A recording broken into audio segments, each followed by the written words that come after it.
Hi అండి, welcome to my channel Bhagyalakshmi పచ్చ. ఎలా ఉన్నారు? బాగున్నారా? నేను కూడా చాలా బాగున్నాను. వీడియో చూసే వాళ్ళందరికీ ఒక చిన్న రిక్వెస్ట్, చూసిన వాళ్ళు తప్పనిసరిగా వీడియోకి అయితే ఒక లైక్ కొట్టండి. మన డైలీ వేర్ పనులు చేసుకుంటా ఒక టాపిక్ గురించి అయితే మాట్లాడుకుందాం. ఆడవాళ్ళు డబ్బు ఎక్కువ ఖర్చు పెడతారా, మగవాళ్ళు ఎక్కువ ఖర్చు పెడతారా? ఎక్కువ శాతం ఆడవాళ్ళనే అంటారు. ఎక్కువ షాపింగులు చేసి డబ్బులన్నీ ఖర్చు పెడతా ఉంటారు, వేస్ట్ చేస్తూ ఉంటారని. కానీ మగవాళ్ళ ఖర్చుతో పోల్చుకుంటే ఆడవాళ్ళ ఖర్చు అనేది చాలా తక్కువ, ఒక చిటికెడు అని అయితే చెప్పొచ్చు. మహా ఆడవాళ్ళు ఖర్చు పెడితే ఏం ఖర్చు పెడతారండి? ఒక చీర కొనుక్కుంటారు, వాటికి జాకెట్లని, వర్కులని, అవని ఇవని ఇలాంటి ఖర్చే ఉంటుంది. ఇంకా అంతకంటే ఎక్కువ ఖర్చు అయితే ఉండదు. ఓన్లీ షాపింగ్ అనేది కొంతమందికి చాలా ఇంట్రెస్ట్గా ఉంటుంది. కానీ మగవాళ్ళు ఎక్కువ ఖర్చు పెట్టే వాళ్ళైతే అసలు ఆ కుటుంబం పరిస్థితి ఎలా ఉంటుందో తెలుసా? ఎక్కువ సరదాలు జలసాలనుకోండి, ఎక్కువ పార్టీలు చేసుకోవటం, సరదాగా వెళ్ళటం, పిక్నిక్లకు వెళ్ళటం, ఆ టూర్లని అక్కడికని ఇక్కడికని వెళ్తూ ఉండి ఎక్కువ డబ్బు అనేది ఖర్చు పెడుతుంటారు. ఆడవాళ్ళు వందల్లో ఖర్చు పెట్టారనుకోండి, వాళ్ళు వేలల్లో ఖర్చు ఉంటుంది. వీళ్ళు వేలల్లో ఖర్చు పెట్టారనుకోండి, మగవారిది లక్షల్లో ఖర్చు ఉంటుంది. ఇంకా డ్రింకింగ్ అలవాటు ఉన్న వాళ్ళ గురించి అయితే ఇంకా చెప్పనవసరం లేదు. వాళ్ళు ఎంత సంపాదించినా సరే ఆ సంపాదన మొత్తం ఇంకా వాళ్ళ ఖర్చులకే సరిపోయిద్ది. ఇంక ఇంట్లో గురించి అసలు ఆలోచించరు, పట్టించుకొని కూడా పట్టించుకోరు.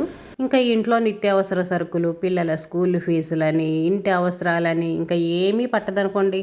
వాళ్ళ అవసరాల గురించి చూసుకోవటమే, వాళ్ళ ఖర్చులకు డబ్బులు ఉన్నాయా లేదా, ఇంక ఇదే ఆలోచనలో ఉంటారు. ఫ్రెండ్స్తో కలిసి సరదాగా బయటికి పార్టీలకు అలా వెళ్ళారనుకోండి, ఎక్కువ డబ్బు అనేది వీళ్ళే ఖర్చు పెడతారు.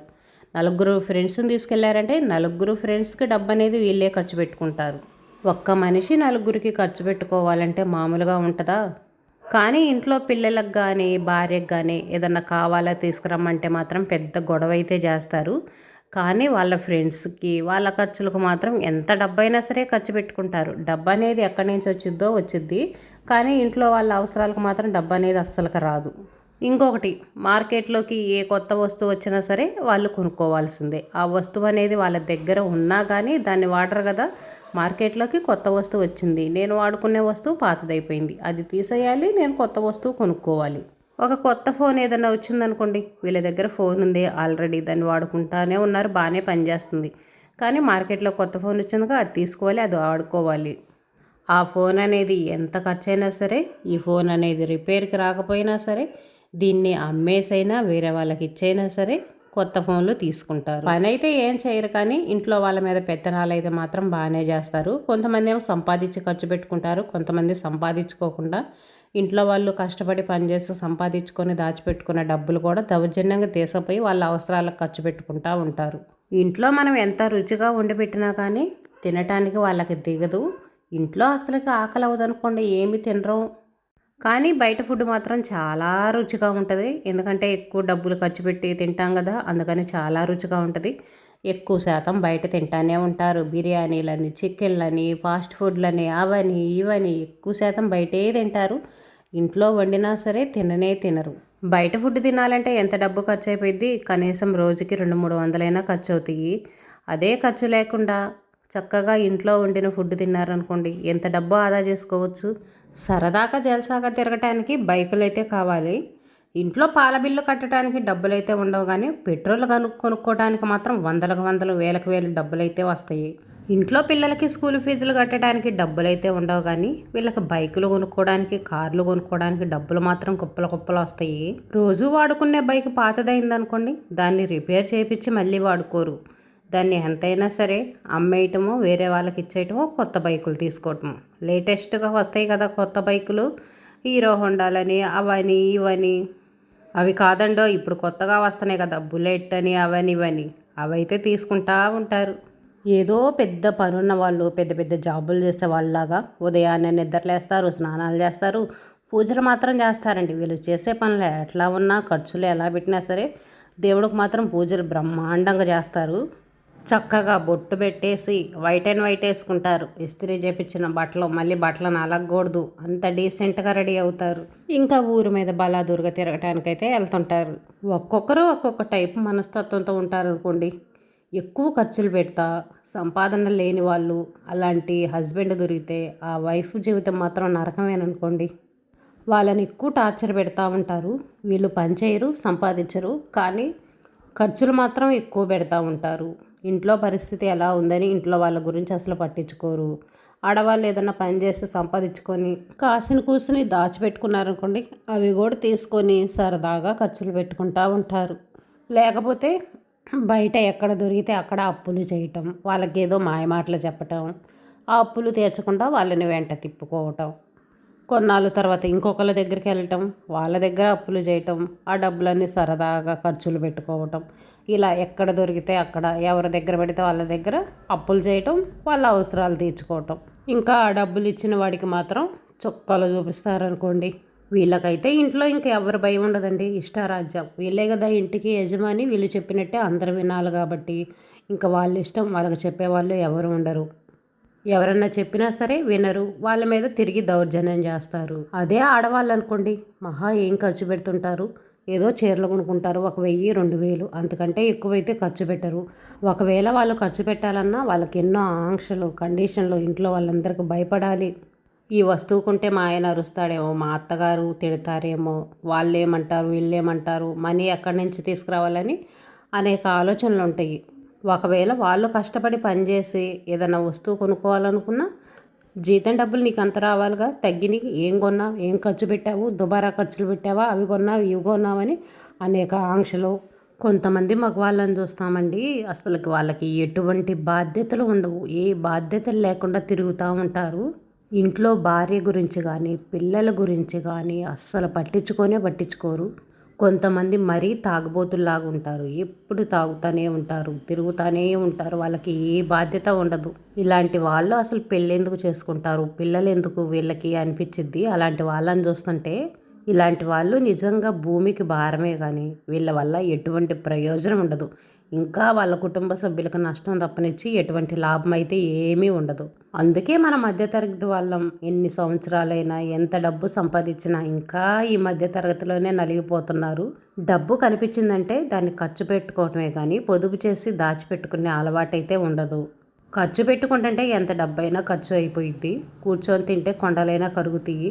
మనం 10 రూపాయలు సంపాదించామనుకోండి, 5 రూపాయలు ఖర్చు పెట్టుకోవాలి, 5 రూపాయలు పొదుపు చేసుకోవాలి.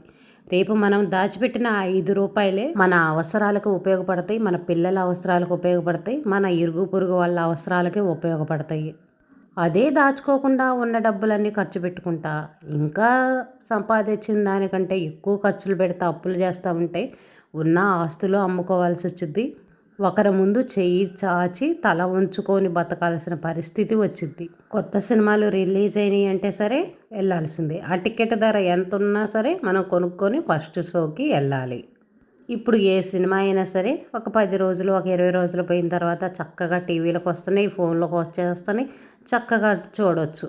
వందలకు వందలు, 200, 300, 400, 500 టికెట్లు ఖర్చు పెట్టి మాత్రం ఫస్ట్ షోకి వెళ్ళి మాత్రం సినిమా చూడాలి. అప్పుడే తృప్తిగా ఉంటుంది. ఎందుకంటే ఉన్న డబ్బులు కాస్త అయిపోతాయి కదా, ఇంకా అప్పుడు మనకి తృప్తిగా హ్యాపీగా ఉంటుంది. అంత ఇంట్రెస్ట్ ఉండి సినిమాకి వెళ్ళాలి అనుకోండి, తర్వాత రోజైనా వెళ్ళొచ్చుగా, 2-3 రోజుల తర్వాత అయినా వెళ్ళొచ్చుగా, టికెట్ ధర తగ్గిన తర్వాత అయినా వెళ్ళొచ్చుగా.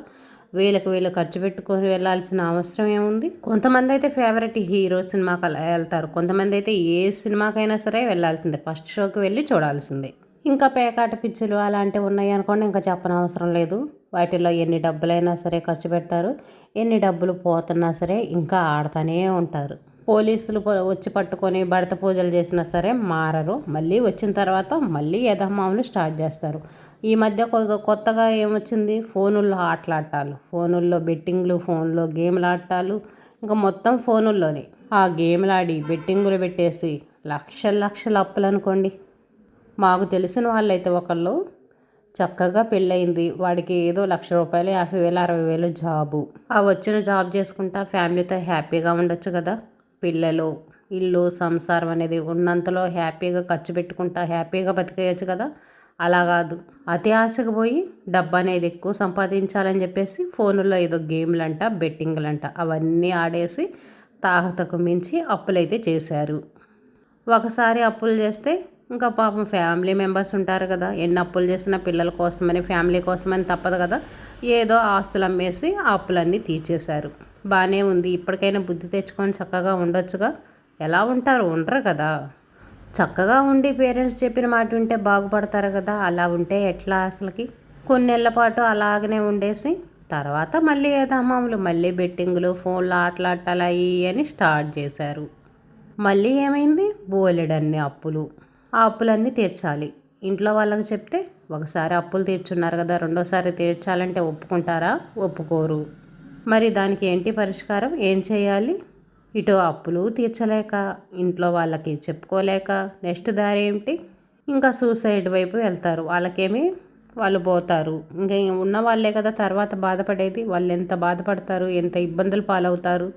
ఇలాంటివి చాలా జరుగుతున్నాయి, ఒక్కళ్ళని కాదు. ఇలాంటివి అక్కడక్కడ చాలామందిని చూస్తూ ఉన్నాం, చాలా సంఘటనలు జరుగుతూ ఉన్నాయి. చక్కగా చదువుకున్నాం, చదువుకు తగ్గ జాబ్ చేసుకుంటున్నాం, హ్యాపీగా ఫ్యామిలీ అనేది లైఫ్ లీడ్ చేసుకుంటా ఎంజాయ్ చేసుకోవచ్చు కదా. చివరికి ఏమైపోయింది, భార్య పిల్లల అనాథలైపోయి రోడ్డున పడ్డారు. అంతకుముందు కొద్ది గొప్ప ఉన్న ఆస్తి ఏమో అంతకుముందు చేసిన అప్పులకి తీర్చేశారు. ఇప్పుడేమో ఇంకా మనిషే లేకపోయేటప్పటికి ఏమైంది వాళ్ళ పరిస్థితి, రోడ్డున పడటమే. సంపాదించే వాళ్ళు ఎవరు ఉంటారు, ఎవరు ఉండరు. మరి పిల్లల బాధ్యత ఎవరు తీసుకోవాలి? ఇలా ఇంకొంతమంది ఉంటారు. ఒక్కొక్కరు ఒక్కొక్క విధంగా ఉంటారనుకోండి. దీనివల్ల రెండు ఫ్యామిలీల వాళ్ళ నష్టపోతారు.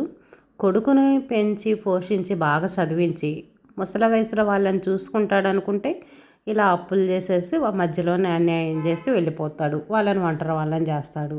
ఇంకొకటి ఆడపిల్ల వాళ్ళు బోల్డంత కట్నం ఇచ్చేసి బాగా చదువుకున్నాడు, జాబ్ చేస్తాడు, మా అమ్మాయిని బాగా చూసుకుంటాడు అని చెప్పేసి ఇస్తారు. వాడు ఇలా మధ్యలోనే ముంచుతాడని పాపం తెలియదు కదా వాళ్ళకి.